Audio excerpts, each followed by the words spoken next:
here's a story that's been kind of forgotten, but Toria Nuland, who was the driving force behind the war in Ukraine, helped start the war in Ukraine, in January threatened to blow up the Nord Stream pipelines so that Russia couldn't send gas to Europe. Remember this?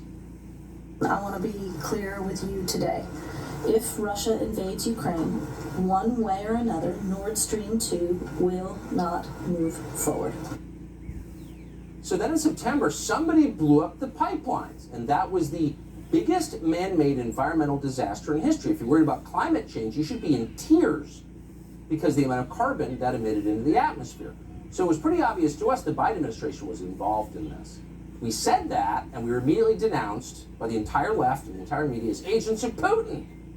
Why are they doing that? And by the way, when we actually join this war in force, what will they do to anyone who objects to it? Ooh, they're going to punish people. You watch.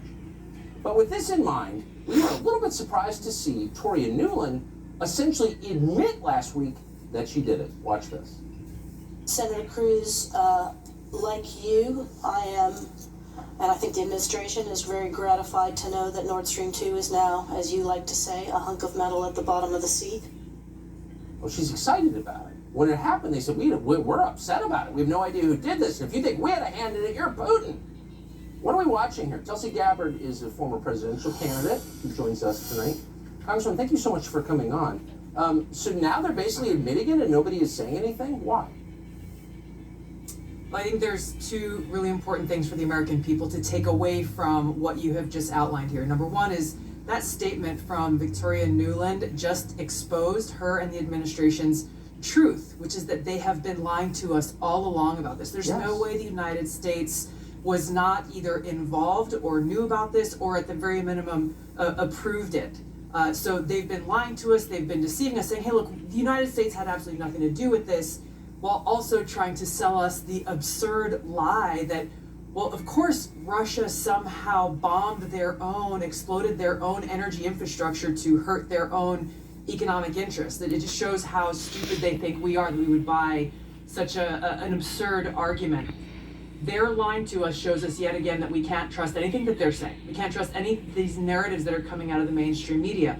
The second thing that's important to recognize that is very dangerous is that they are setting a precedent through what her statements are and their actions, that now that it is acceptable to go and essentially use sabotage against infrastructure as an acceptable strategy. So we have to look at our own vulnerabilities in this area, whether it's the undersea cables, our communication systems, our financial systems, our own power grid and energy system vulnerabilities. The list goes on and on.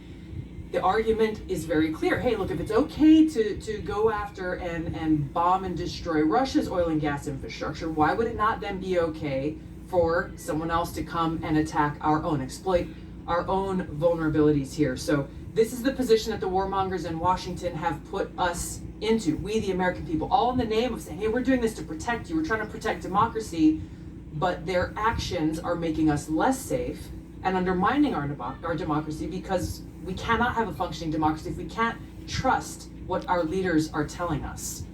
Well, and they don't care about democracy at all, but mark my word, No. anyone who calls them out on their lies have already denounced you, for example, as a disloyal American who serves their country in uniform. If this war accelerates, they will go after you and everyone else who's called them on their lies.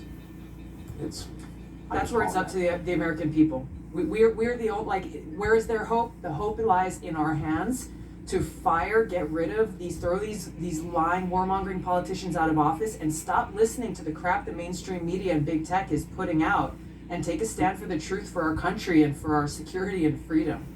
Amen. Tulsi Gabbard, great to see you tonight. Thank you.